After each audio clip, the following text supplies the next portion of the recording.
आउ एक क्लास को मोर समस्त पाठक मंडली मानक प्रथमे मु स्वागत जनाऊँगी। आज आम बैजनाथ रथों जीवनी संपर्क में आलोचना करिबा। कवि बैजनाथ रथों जन्म 1936 मसीहा जानुआरी मास 12 तारिख दिन बालेश्वर सहर सुनहट ठारे जन्मग्रहण करथिले। तांको पितांक नाम विश्वनाथ रथ एवं मातांक नाम तारामणि देवी। चतुर्थ श्रेणी जाए बैजनाथ घरे पढ़ी। पंचम श्रेणी रे तांकर नाम लेखा हैला तत्कालीन विक्टोरिया जुबुली मध्य इंग्राजी स्कूल ले। से स्कूल ले बापा शिक्षक थिबारु तांको इच्छा अनुसार से बही पत्र पत्रिका आदि पढ़ुतिले। स्वाधीन भाव चलिबार लेखिबार और निजर मत प्रकाश करिबार मानसिकता तांकर तैयारी होइथिला एई स्कूल जीवनरू। 1945 रे सुनहट निकट रे जापानी बोमा पड़ीथिला। द्वितीय महासमरर अस्पष्ट चित्र और नेताजी भारतरू पलायन सहित तांको संपर्क रे विभिन्न प्रचार बैजनाथों किशोर मन को आंदोलित करिथिला। 1947 मसीहा अगस्ट मास 15 तारिख दिन जो दिन तिरंगा पताका उड़ी ए देश स्वाधीन बोली घोषित हैला, बालक बैजनाथ भी समस्त सहित ताल देई निज घर आगे उड़ेइथिले जातीय पताका सहित कागज रे बड़ बड़ अक्षर रे लेखा स्वाधीनता संपर्कित एक स्वरचित कविता को से उड़ेइथिले। से पताका सांगेरे ताही कवि बैजनाथ रथों लिखित प्रथम कविता।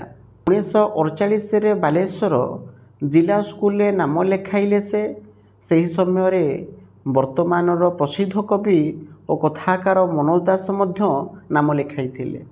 तांकर प्रकाशित कविता शताब्दीर आर्तनाद और विप्लवी फकीर मोहन प्रचोदित करिथिला बैजनाथों को कविता लिखिबा प्राय। नवम श्रेणी रे पढ़ुथिला बेले 1951 मसीह डगर पत्रिका प्रकाश पाइथिला तांकर प्रथम कविता व्यर्थता। 1952 से मैट्रिक पास कले। तापरे नाम लेखाइले फकीर मोहन कॉलेज रे। सेतेबेले बालेश्वर जिला स्कूल ले चालू थाए फकीर मोहन कॉलेज। फकीर मोहन साहित्य परिषद भी गठित होई सारी थाए। अनुष्ठानर उत्सव को आसुथिबा ओडिशा और ओडिशा बाहरर बहु कवि एवं विद्वान पंडितों प्रत्यक्ष परोक्ष संस्पर्श रे आसी बैजनाथों काव्य प्रतिभा विकसित होइथिला। बैजनाथ केंद्र साहित्य एकाडेमी, ओडिया साहित्य एकाडेमीर सदस्य तथा फकीर मोहन साहित्य परिषदर सभापति भाव में कार्यनिर्वाह करथिले। निज पितामाता नाम विश्वतारा ओडिया गवेषणार मध्य प्रतिष्ठा करथिले। तांको साहित्य सृजन संपर्क में मध्य जानि रखिबा।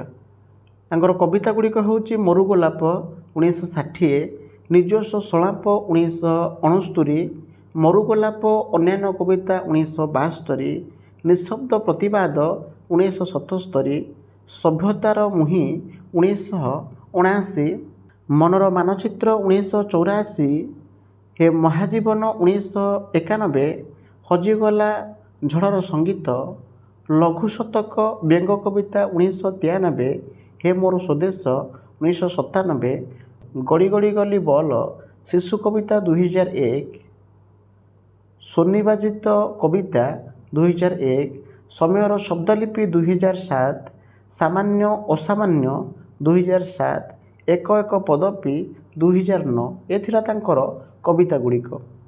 ତାଙ୍କର ଅନୁବାଦ ରଚନା ଗୁଡ଼ିକ ହେଉଛି ତହସିଲମାନଙ୍କ ଶ୍ରେଷ୍ଠ କବିତା, ଦୁଃଖିନୀ ଝିଅର ଗୀତ, ନିର୍ବାଚିତ କଲାମ, ମୋ ପିଲାଦିନ, ଅନ୍ନଦା ମଙ୍ଗଳ, ଜେଲ୍ ପତ୍ରାବଳୀ ଏଗୁଡ଼ିକ ଥିଲା ତାଙ୍କର ଅନୁବାଦ ରଚନା।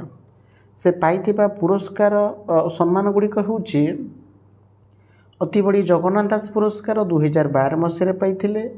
ଓଡ଼ିଆ ସାହିତ୍ୟ ଏକାଡେମୀ ପୁରସ୍କାର 1984 ମସିହାରେ, ମନର ମାନଚିତ୍ର ପାଇଁ ପାଇଥିଲେ।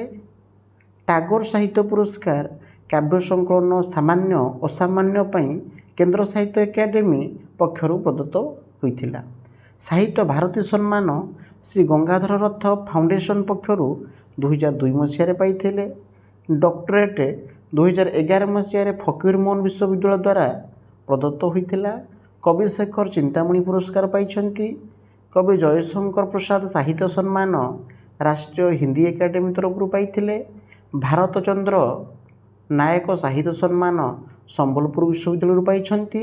ବିଶ୍ବ ପୁରସ୍କାର ପ୍ରଜାତନ୍ତ୍ର ପ୍ରଚାର ସମିତି ଦ୍ୱାରା ପାଇଛନ୍ତି। କୋଣାର୍କ ପୁରସ୍କାର ମଧ୍ୟ ପାଇଛନ୍ତି। କବି ସଚୀ ରାଉତରାୟ ସାହିତ୍ୟ ସମ୍ମାନ ଭୁବନେଶ୍ୱର ପୁସ୍ତକ ମେଳାରୁ ମଧ୍ୟ ସେ ପାଇଛନ୍ତି। ଶୂଦ୍ରମୁନି ସାହିତ୍ୟ ପୁରସ୍କାର ଶିଶର ସାହିତ୍ୟ ଏକାଡେମୀରୁ ମଧ୍ୟ ପାଇଛନ୍ତି। ଏ ଥିଲା ତାଙ୍କର ଅମୂଲ୍ୟ ପୁରସ୍କାର ଆଉ ସମ୍ମାନ ଗୁଡ଼ିକ। ଯଦି ଏହି ଆଲୋଚନାଟି ପାଠକମାନଙ୍କୁ କିଛି ମାତ୍ରାରେ ସହଯୋଗ କରିପାରେ ତାହେଲେ ମୋ ଚ୍ୟାନେଲକୁ ସବସ୍କ୍ରାଇବ୍ କରିବେ, ଲାଇକ୍ କରିବେ, ସେୟାର କରିବେ ଏବଂ ନିଜସ୍ୱ ଅଭିମତ ନିଶ୍ଚିତ ଭାବରେ ପ୍ରଦାନ କରିବେ।